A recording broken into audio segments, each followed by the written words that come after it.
It was supposed to be just another quiet evening in the small, sleepy town.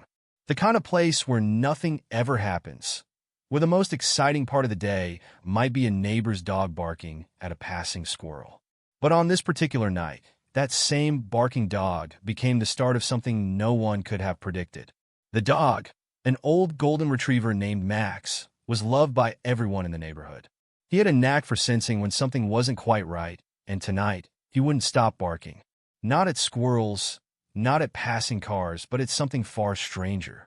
Max had led his owners, a young couple named Sarah and Jake, to an overgrown corner of their backyard, where a patch of earth looked disturbed.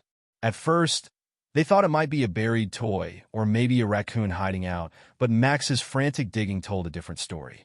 Sarah grabbed a flashlight while Jake tried to calm Max down. The beam of light swept across the uneven ground, and that's when they saw it, a weathered, wooden edge sticking out of the dirt. It was a box, no larger than a suitcase, with strange carvings etched into the surface. At this point, most people would have stopped, called the authorities maybe, but curiosity has a way of pulling you in when you least expect it, and the couple decided they had to see what was inside. With Max whining and pacing nervously, Jake grabbed a small shovel and started to dig. The more they uncovered, the clearer it became that this wasn't just some forgotten storage chest.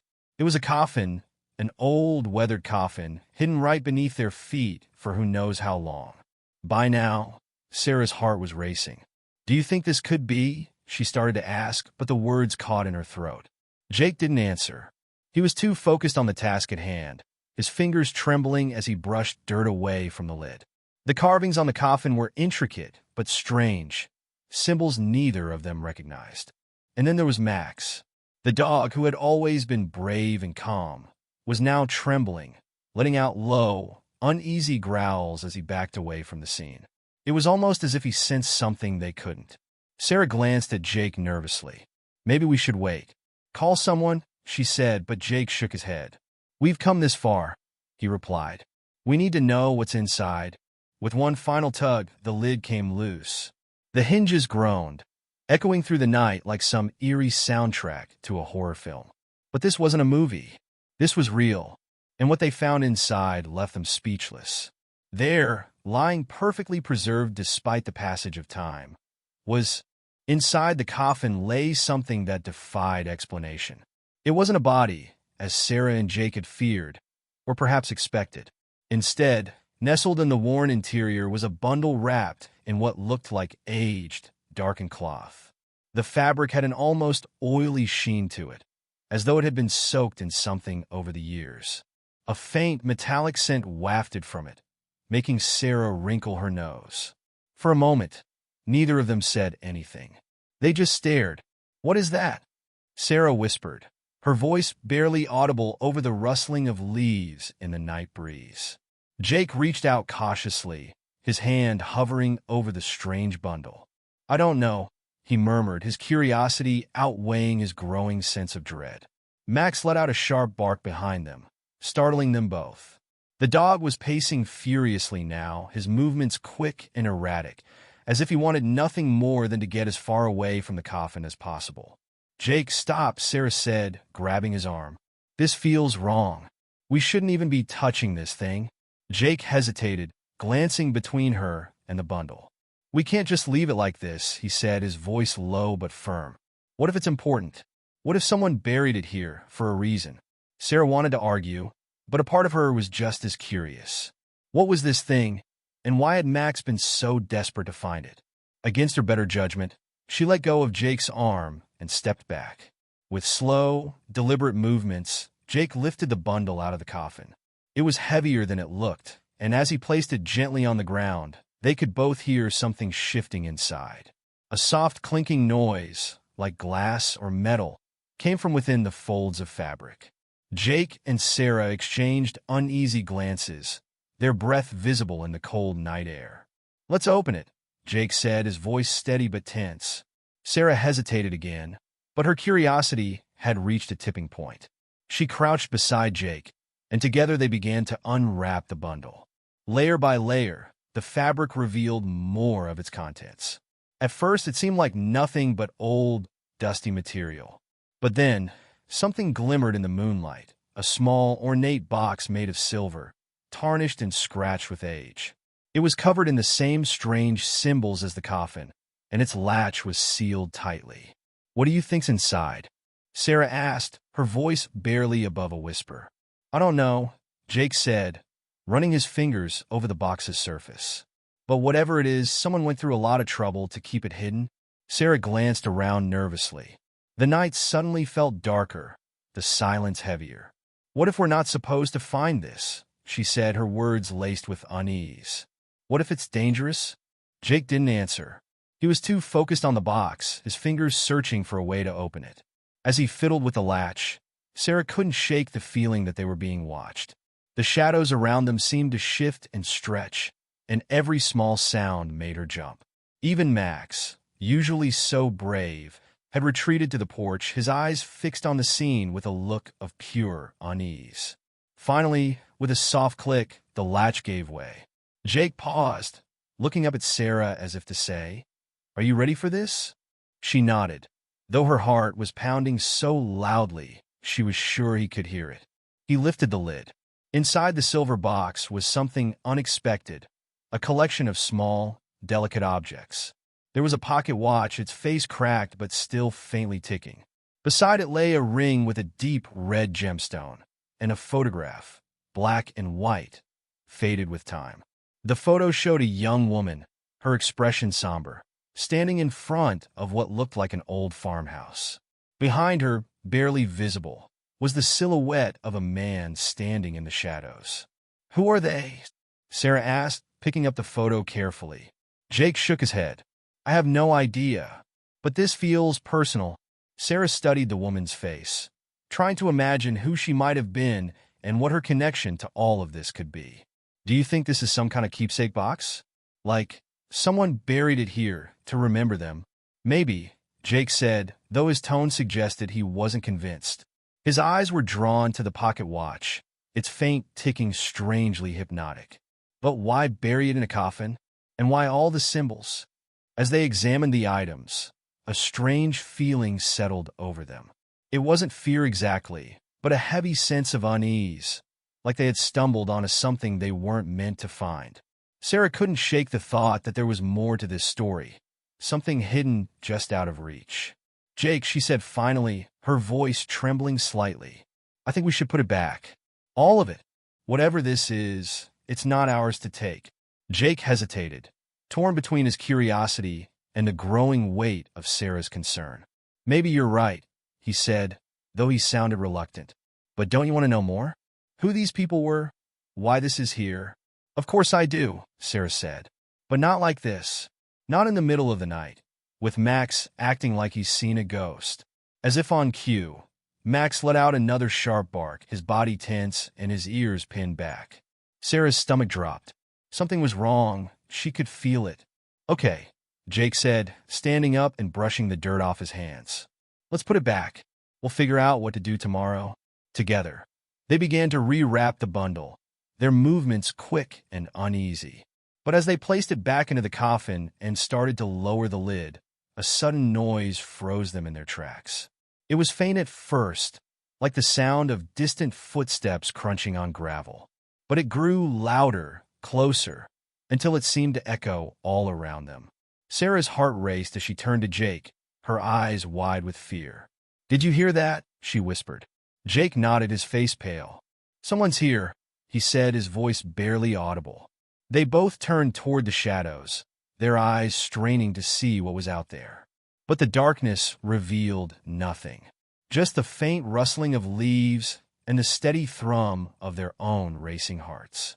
"Let's go," Jake said finally, his voice firm. "Now." Sarah didn't argue.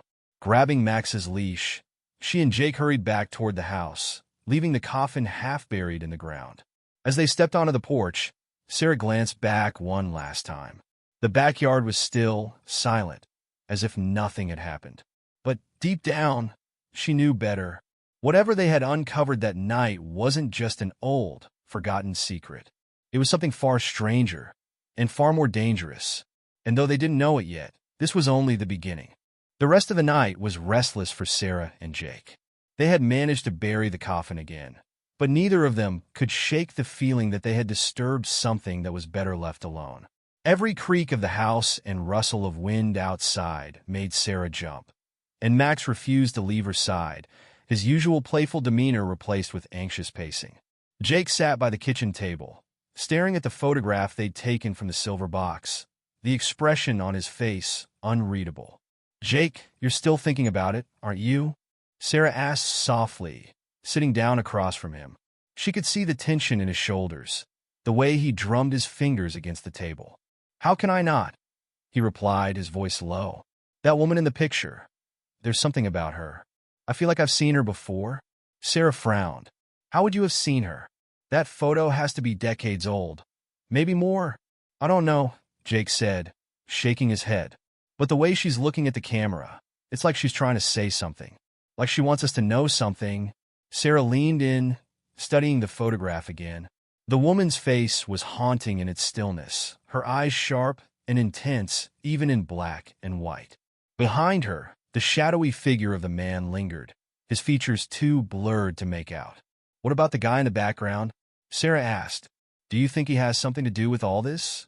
Jake shrugged, but before he could answer, Max let out a low growl from his spot near the door. Both of them turned toward the sound, their nerves on edge.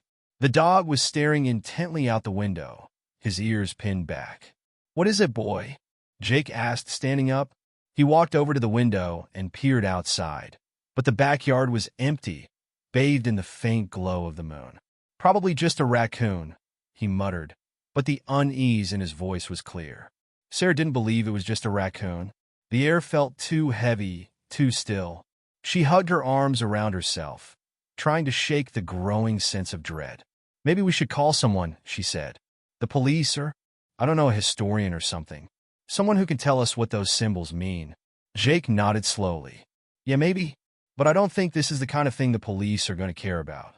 And I'm not sure a historian would know what to make of it either." "Then what do we do?" Sarah asked, her voice rising slightly. "We can't just sit here and pretend everything's fine. Something's wrong, Jake. You feel it too, don't you?" He sighed, running a hand through his hair. "Of course I feel it, but I don't know what to do about it." He paused, glancing down at the photograph again. "Maybe we can start with this. Try to figure out who she is. If we can figure that out, maybe we can make sense of the rest." Sarah hesitated, then nodded. "Okay," she said, "but we do this together. No digging around on your own. No messing with that coffin again. Promise me?" Jake looked at her, the weight of her words sinking in. "I promise," he said. The next day, they started their search. Jake scanned the photograph into his computer, hoping to use online tools to identify the woman, while Sarah combed through local archives and news articles. The small town had a long history, and the land their house was built on had been around for over a century. It wasn't long before Sarah stumbled onto something that sent chills down her spine. An old newspaper article, dated nearly 80 years ago, told the story of a missing woman named Evelyn Hart. The grainy photo in the article was unmistakable.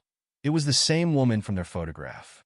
According to the article, Evelyn had disappeared without a trace, leaving behind a small farmhouse on the outskirts of town. "Jake, you need to see this," Sarah said, pulling him over to her laptop. He read the article, his expression darkening with every word. "She lived nearby," Sarah continued. "That farmhouse in the background of the photo. It's only a few miles from here.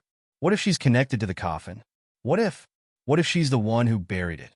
Jake finished, his voice quiet. Sarah nodded. "Or maybe she's the reason it's buried. What if someone buried it to hide something about her? Or to keep something from being found?" Jake sat back, the gears in his mind turning. "There's only one way to find out," he said finally. "We need to see that farmhouse." Sarah hesitated. The thought of going out there, to a place tied to so much mystery and unease, sent a shiver down her spine. But she couldn't deny that they were onto something. "Fine," she said, "but we go during the day, and we take Max." The next morning, the three of them set out for the farmhouse. It was a bright, sunny day, but the closer they got, the more the air seemed to change. The farmhouse, long abandoned, stood at the edge of a wooded area, its weathered boards and broken windows giving it an eerie, forgotten look. Max's ears perked up as they approached, but instead of barking, he let out a low whine. Sarah glanced down at him, her unease growing. "Let's make this quick," she said, gripping Jake's arm.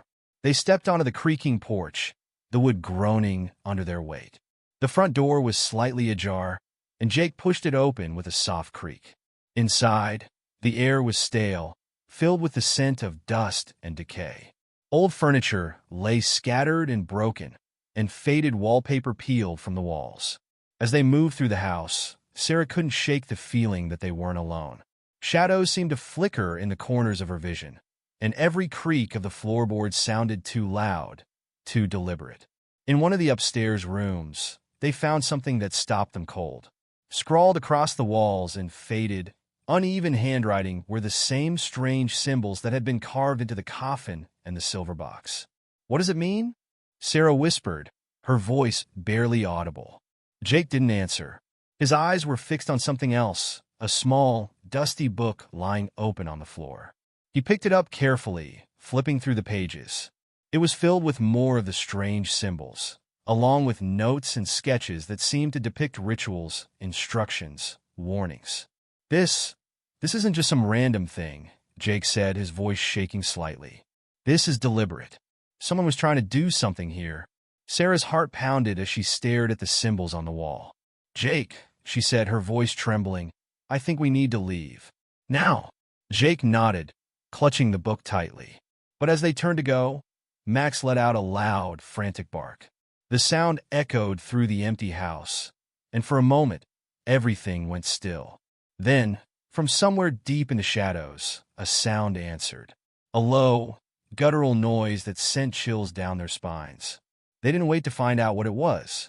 Grabbing Max's leash, they bolted from the house, their footsteps pounding against the creaking floorboards. But as they ran, Sarah couldn't shake the feeling that something, or someone, was following them. By the time they made it back to the car, her hands were shaking so badly she could barely get the key into the ignition. As they sped away, the farmhouse grew smaller in the rearview mirror, but the sense of unease stayed with them, clinging to them like a shadow. They had gone looking for answers, but all they had found were more questions, and a growing sense that whatever they had uncovered was far from over. The drive home was silent, except for the occasional whimper from Max in the back seat. Sarah kept glancing in the rearview mirror, half expecting to see something, or someone, lurking in the distance.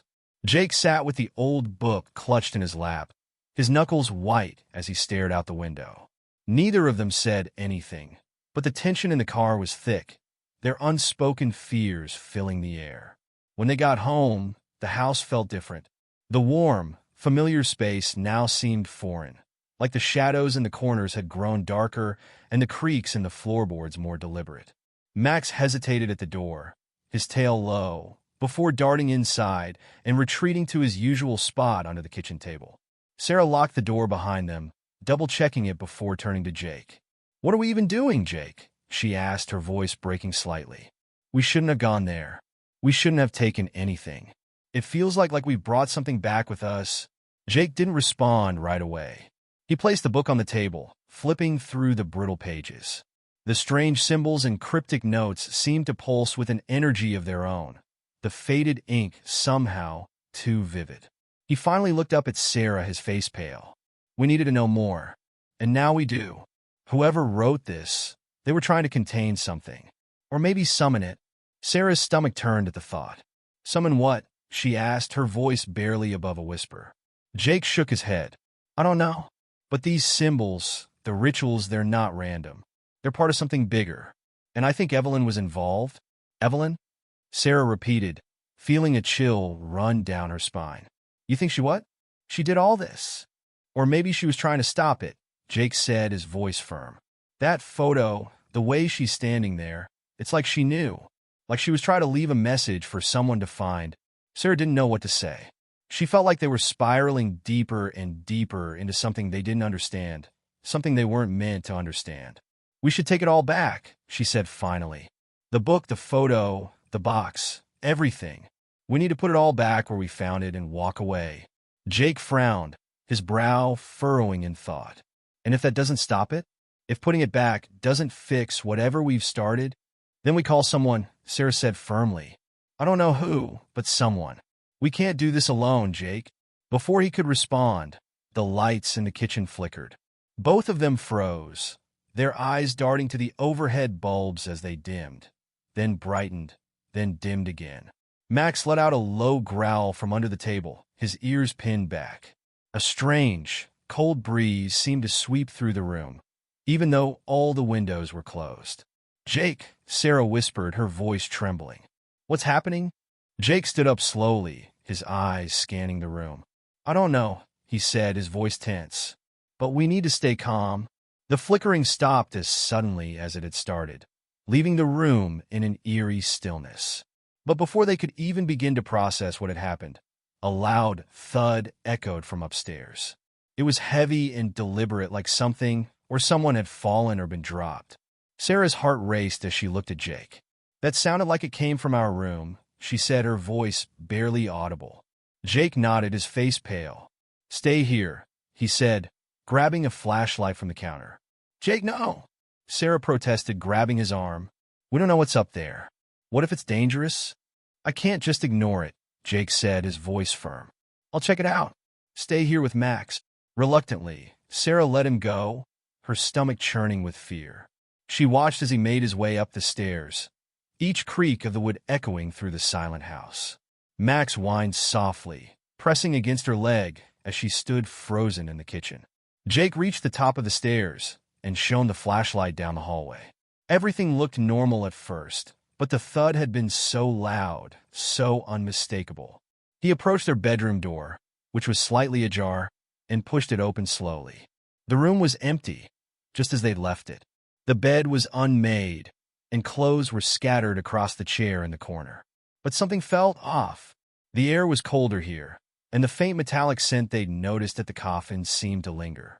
As Jake stepped further into the room, his flashlight caught something on the floor, a small object that hadn't been there before. He crouched down to get a closer look and felt his blood run cold. It was the pocket watch from the silver box, the cracked face glinting in the beam of light. He picked it up carefully, his hands trembling. Jake? Sarah's voice called softly from downstairs, her tone filled with worry. What's going on? He didn't answer right away, his mind racing. How had the watch gotten here? They'd rewrapped everything and left it in the coffin, or at least they thought they had. He stood up, gripping the watch tightly, and turned to leave the room. But as he did, the door slammed shut behind him with a force that shook the walls. Sarah screamed from downstairs, and Jake threw himself against the door, trying to open it. It wouldn't budge, as if something or someone was holding it closed. The flashlight flickered in his hand, and for a moment, the room was plunged into darkness. Jake! Sarah's voice was frantic now. He could hear her pounding up the stairs, her footsteps quick and desperate. I'm here, he shouted, his voice muffled by the thick door. I can't get out. The flashlight flickered back on, and Jake's heart stopped. Standing in the corner of the room, just barely visible in the dim light, was a figure. It was a woman, her face pale and her eyes hollow. She wore a simple dress, the fabric worn and faded, and her expression was one of sorrow and anger. Evelyn? Jake whispered, his voice trembling. The figure didn't move, didn't speak. She just stared at him, her gaze piercing and unrelenting. The room grew colder, the air heavy with an unspoken tension. Sarah's voice broke through the silence, calling his name as she pounded on the other side of the door.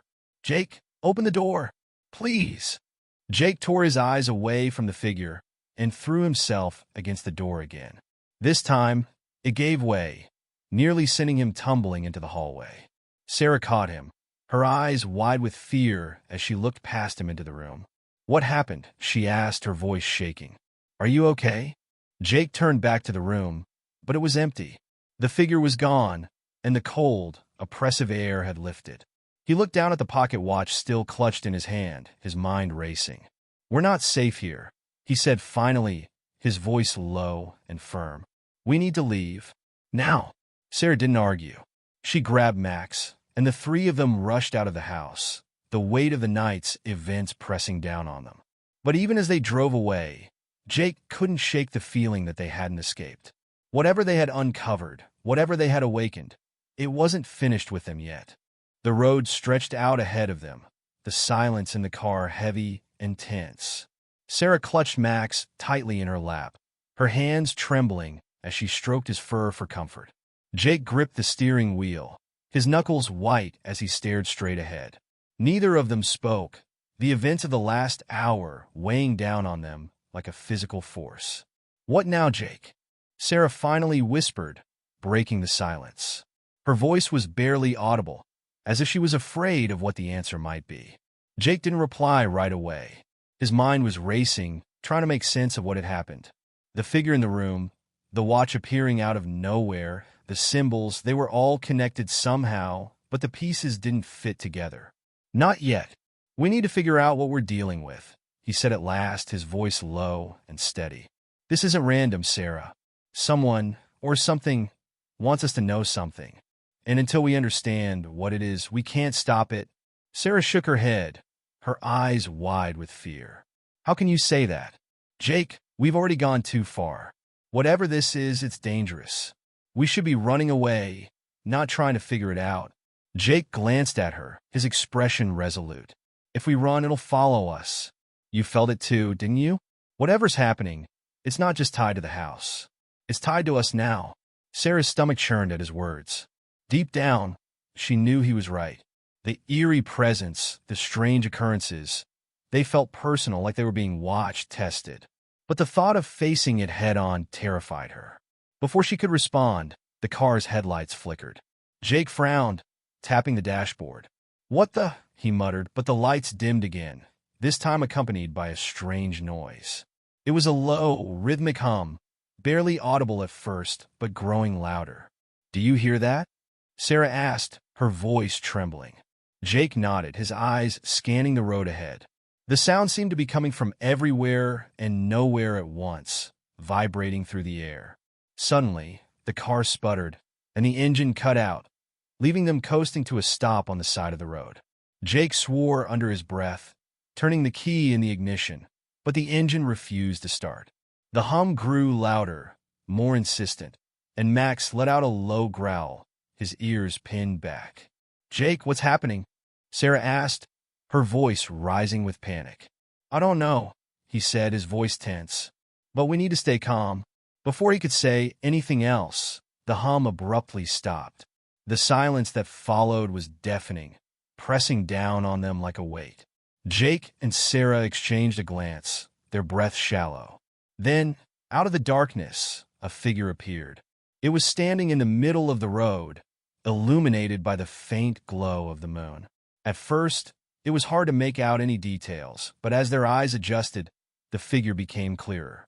It was a man, tall and gaunt, his face pale and shadowed. He was dressed in an old-fashioned suit, the fabric worn and frayed, and his eyes seemed to glint unnaturally in the dim light. "Who is that?" Sarah whispered, clutching Max tighter. Jake didn't answer. His hand instinctively reached for the pocket watch, which he had placed in his jacket. As soon as his fingers brushed against it, a sharp, piercing pain shot through his head, causing him to wince. The man in the road began to move, his steps slow and deliberate. Jake's grip on the watch tightened, the pain intensifying with each step the man took. It was as if the two were connected, the watch reacting to the presence of the figure. "Jake, we need to go," Sarah said urgently, her voice trembling. "I can't start the car," Jake replied through gritted teeth. "And we can't run. Not with him there."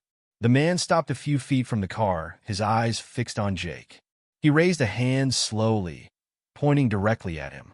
Jake felt a cold shiver run down his spine, the air around them seeming to freeze. "What do you want?" Jake called out, his voice shaking. The man didn't respond. Instead, he tilted his head slightly, as if studying Jake, and then pointed to the pocket watch. Jake hesitated, his hand hovering over his jacket. "Don't, Jake," Sarah pleaded. "Don't give it to him." But Jake couldn't ignore the pull he felt. It was as if the watch was compelling him, drawing him toward the figure. He reached into his jacket and held it up, the cracked face catching the moonlight. The man's expression didn't change, but the air around them seemed to shift. The hum returned, louder this time, and the ground beneath them began to tremble. Max barked frantically, jumping onto Sarah's lap, but she was too frozen with fear to comfort him. "Jake, stop!" Sarah shouted, but it was too late. The watch began to glow faintly, the light pulsing in time with the hum. The man took another step forward, his outstretched hand beckoning. Suddenly, the light from the watch flared, blindingly bright. Jake cried out, dropping it onto the dashboard as the car shook violently.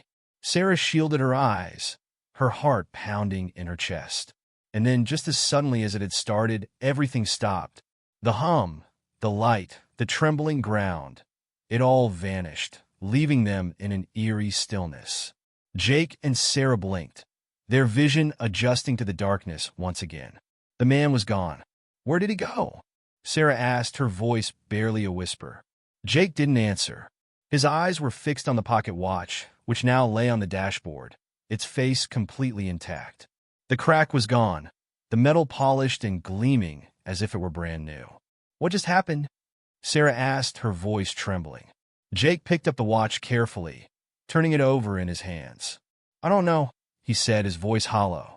"But I think this was only the beginning." As they sat in the car, the silence pressing down on them once more, they couldn't shake the feeling that they had crossed a line, one that couldn't be uncrossed. And whatever they had awakened was far from finished with them.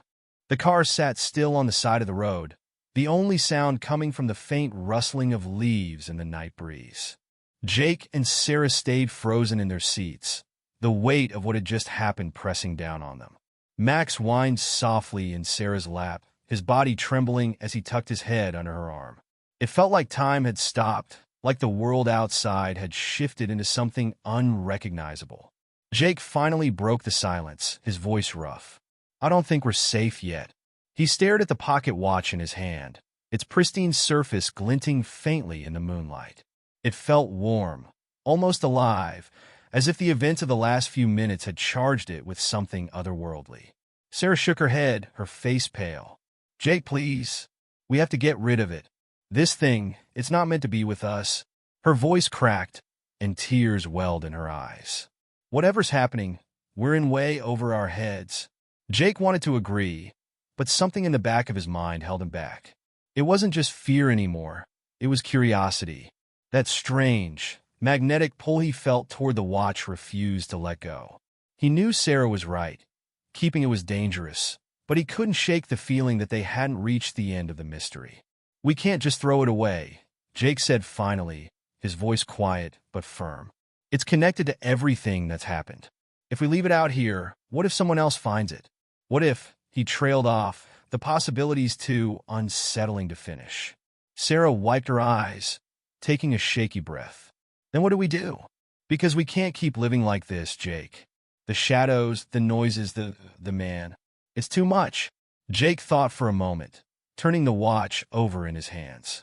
The memory of the figure on the road flashed in his mind. The way he had pointed at the watch, almost like he was giving them a warning. Or maybe a command. "We go back," Jake said, his words surprising even himself. Sarah's eyes widened. "What? No, Jake, we can't. You saw what happened when we were there. It's not safe.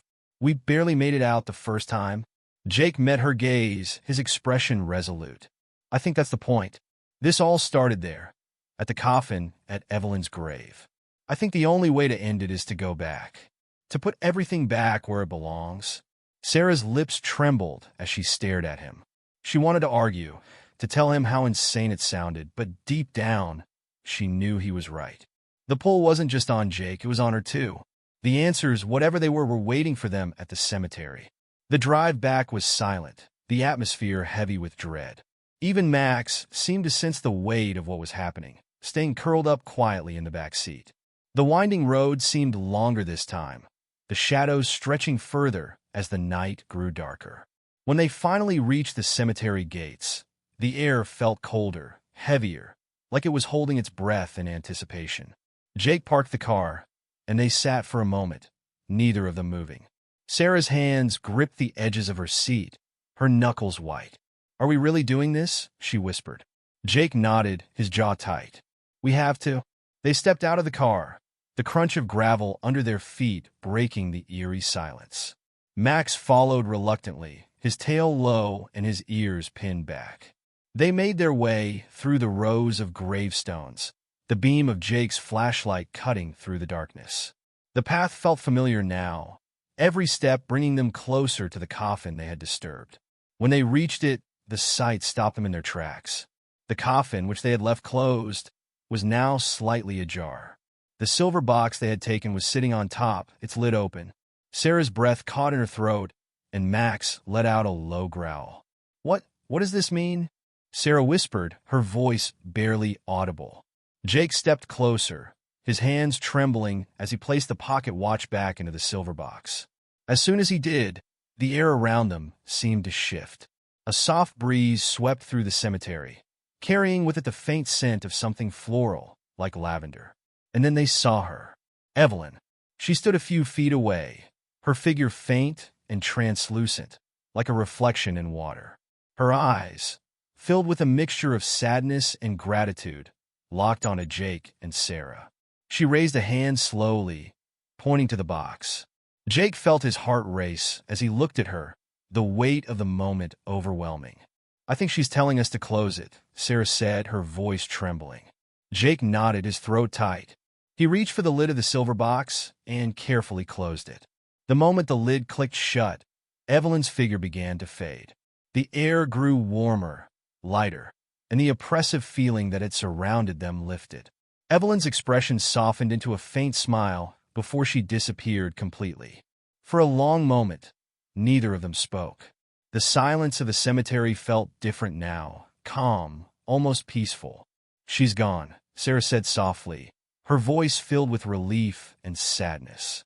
Do you think she's at peace now?" Jake nodded, his eyes still fixed on the coffin. "I think so. I think this was her way of asking for help.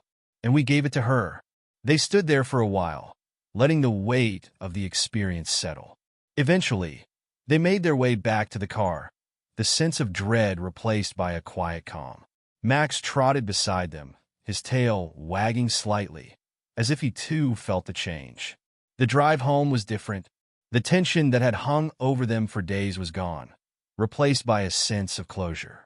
Neither of them spoke much, but the silence was comfortable now, filled with unspoken understanding. When they pulled into their driveway, the house felt warm and welcoming again. The shadows in the corners no longer felt menacing, and the air inside was light. Max bounded into the living room, wagging his tail as he settled into his favorite spot under the table. As they sat on the couch, Sarah looked at Jake, a small smile on her lips. "So, no more adventures like that, okay?" she said, her tone light but sincere. Jake chuckled, a genuine laugh that felt good after everything they'd been through. "Deal," he said. "I think I've had enough excitement to last a lifetime." They sat together in silence, the events of the past few days feeling like a distant memory. The answers they had found hadn't been easy, but they had brought a sense of peace, not just for Evelyn, but for themselves as well. As the night settled in, Jake and Sarah reflected on everything that had happened. They didn't have all the answers, but they knew one thing for certain. Some mysteries are meant to be solved, not ignored. And sometimes, in facing the unknown, you find a strength you didn't know you had.